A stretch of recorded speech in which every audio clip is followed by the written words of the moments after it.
नमस्कार, कड़क इलेक्शन में आपका स्वागत है। और बिहार का चुनाव बहुत ही करीब आ गया है, कुछ दिन बच गए हैं और इस बीच में जो बिहार के जो चुनावी मुद्दे हैं वो कहीं ना कहीं भटक करके वो अब जैसे लग रहा है कि बिहार का चुनाव होकर ना देश का चुनाव हो रहा है। राहुल गांधी ने आकर के जिस तरह से प्राइम मिनिस्टर के खिलाफ अपशब्द का इस्तेमाल किया, पहले दिन किया, फिर दूसरे दिन भी किया, 2 दिनों उन्होंने लगातार प्राइम मिनिस्टर पर हमले किए। उसके बाद जो बीजेपी है वो काफ़ी आक्रामक हो गई है और राहुल गांधी के खिलाफ जो है पलटवार शुरू कर दिया है। और फिर से वही जो डर, जिस बात से तेजस्वी यादव डर रहे थे, उनको ऐसा लग रहा था कि ऐसा ना हो कि जो बिहार का चुनाव है वहाँ के मुद्दे हैं भटक करके कहीं और फोकस न चला जाए। शिफ्ट हो गया, राहुल गांधी के ऊपर हो गया है। और एनडीए यही चाहती थी, जो एनडीए का जो एक तरह से जो जिस पिच पर एनडीए महागठबंधन को खिलाना चाहती थी, वहाँ पर राहुल गांधी के आने से, चुनावी प्रचार में आने से वो लग रहा है कि जो मुकाबला है अब वो ये नेशनल चुनाव हो गया है और महागठबंधन कहीं ना कहीं फंसती नजर आ रही है इसमें। और इसमें तेजस्वी यादव की मुश्किलें ज़्यादा बढ़ गई हैं क्योंकि राहुल गांधी 2 महीने के बाद, आपको याद होगा कि 2 महीने तक गायब रहे। वो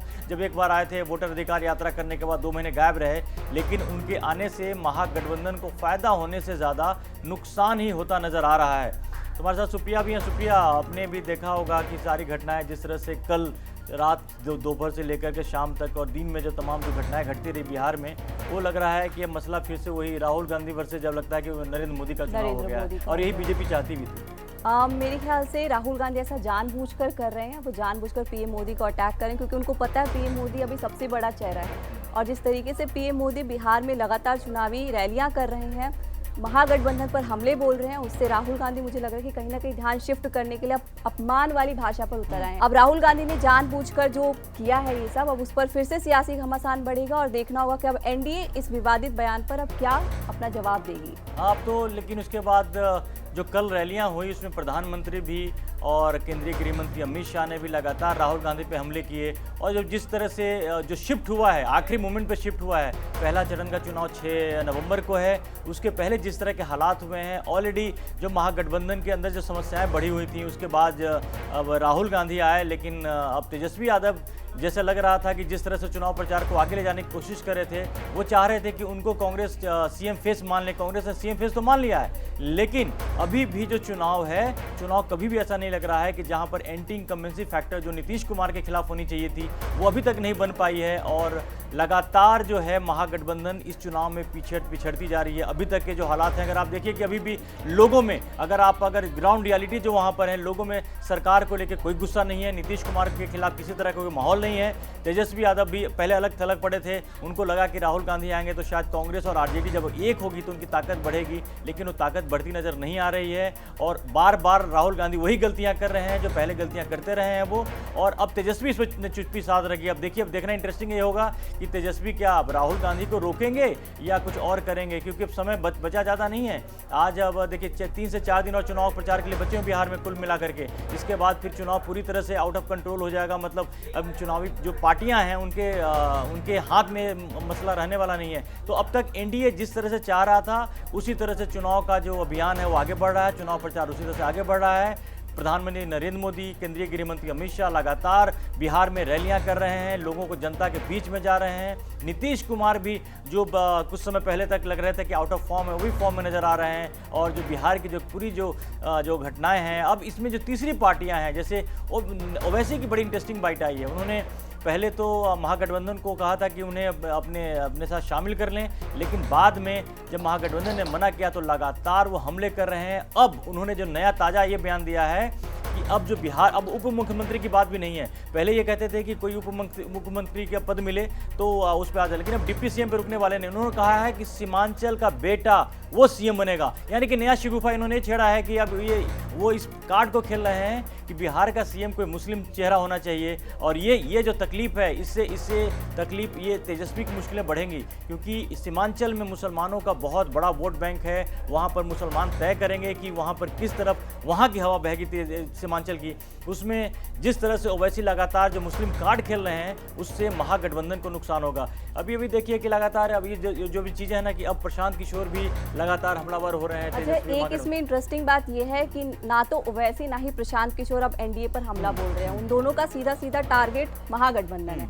तो क्या इससे महागठबंधन को भारी नुकसान होने वाला है या एनडीए को इससे फायदा अब होगा? यही अब तक तो ये कहा जा रहा था कि जो प्रशांत किशोर हैं वो एनडीए का वोट काटेंगे, इस तरह से माहौल बनाया जा रहा था। लेकिन जिस तरह से प्रशांत किशोर का जो कुछ समय पहले तक ऐसा लग रहा था कि बड़ा उनका वो माहौल उनके लिए रंग बना हुआ, लेकिन उनका जो उस तरह से बात बनी नहीं, तब अब उन्होंने अपनी स्ट्रेटजी चेंज कर लिया। पहले एनडीए और आरजेडी मतलब महागठबंधन दोनों को टारगेट करते थे, लेकिन अब वो उनका फोकस जो है लालू के जंगल राज को लोगों को याद दिला रहे हैं। तेजस्वी पे लगातार हमला कर रहे हैं कि नवी फेल है, तमाम जो चीज़ें हैं और हमलावर, और तेजस्वी के खिलाफ ओवैसी का भी वो होना कहीं ना कहीं पर ये चारों तरफ से घिरते हुए नजर आ रहे हैं। क्योंकि तेजस्वी को अकेले, इसलिए मैं कह रहा हूँ अकेले पड़ गए हैं कि उनकी पार्टी में कोई बड़ा चेहरा नहीं है। लालू यादव एक्टिव नहीं है, वैसे भी वो सजा याफ्ता चुनाव प्रचार कर भी नहीं सकते हैं, उनका स्वास्थ्य भी ठीक नहीं है। और दूसरा, उनकी पार्टी में कोई ऐसा बड़ा नेता नहीं है जो उनको साथ दे सके। उनका जो भाई तेज प्रताप यादव थे वो आरजेडी से अलग हुए, उनके खिलाफ ही चल रहे हैं। तो मिला जुला के देखिए कि सिर्फ एनडीए ही तेजस्वी के खिलाफ नहीं है, तेज प्रताप यादव जो उनके खुद सगे भाई हैं, उसके अलावा ओवैसी और प्रशांत किशोर, तो उनको साथ देने वाला कौन है? उनको साथ देने वाला कोई नहीं है। राहुल गांधी ने तो आकर और चुनावी जो फिजा है उसको और बल्कि उनके खिलाफ ही कर दिया, महागठबंधन को नुकसान हो रहा है। तो इस तरह के जो हालात बन गए हैं वो थोड़ा सा अब महागठबंधन की जैसे चुनाव आ रहा है मुश्किल और ज्यादा बढ़ती जा रही है। ऐसा समझ में आ रहा है कि महागठबंधन की जो रेलगाड़ी है वो पटरी से उतरती नजर आ रही है। तो कहते हैं ना कि एक तो पहले भी वहाँ पर जो रेलवे से रिलेटेड जो घोटाला है उसमें लालू परिवार का पूरा नाम शामिल है, जिसमें खुद तेजस्वी भी हैं। ऊपर से चुनाव का रेल भी अगर इस तरह से पटरी से चुनाव का रेल भी अगर उतर जाए तो फिर उनके लिए बड़ा मुश्किल होने वाला है। क्योंकि इस बार जिस तरह से बीजेपी ने जाल बिछाया है, जिस तरह से रणनीति बनाई है, जिस तरह से टिकट का सिलेक्शन हुआ, और सबसे अहम बात इसमें यह है कि एनडीए के अंदर जो पार्टनर्स के साथ में थोड़ी बहुत नाराजगी रही थी। शुरू में चिराग थोड़े नाराज हुए थे, मांझी भी नाराज थे और बाद में उपेंद्र कुशवाहा भी नाराज हुए। लेकिन जिस तरह से आपस में सेटल कर लिया, प्रधानमंत्री ने बोला भी है अपनी रैली में कि एनडीए है 5 पांडव हैं, तो उन्होंने सारे दलों को एक साथ एकजुट दिख रही है। लेकिन महागठबंधन में कोई एकजुटता वाली बात नहीं है। कहने का तो तालमेल हुआ, लेकिन अभी भी कई जगह फ्रेंडली फाइट उनकी हो रही है।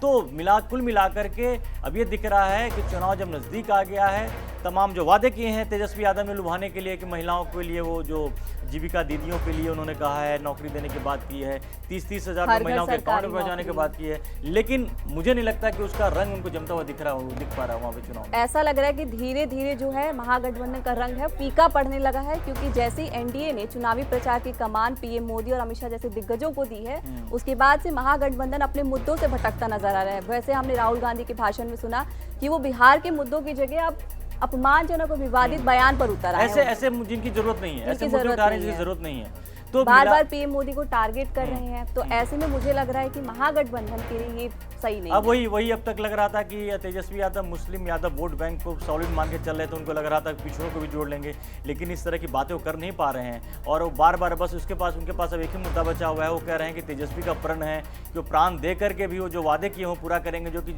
वहाँ के लोगों को पता चल रहा है कि जो वादे किए हैं वो पूरे होने वाले हैं नहीं। उसमें ऐसी चीज़ें हैं जिसके लिए पैसा कहाँ से आएगा किसी को पता नहीं।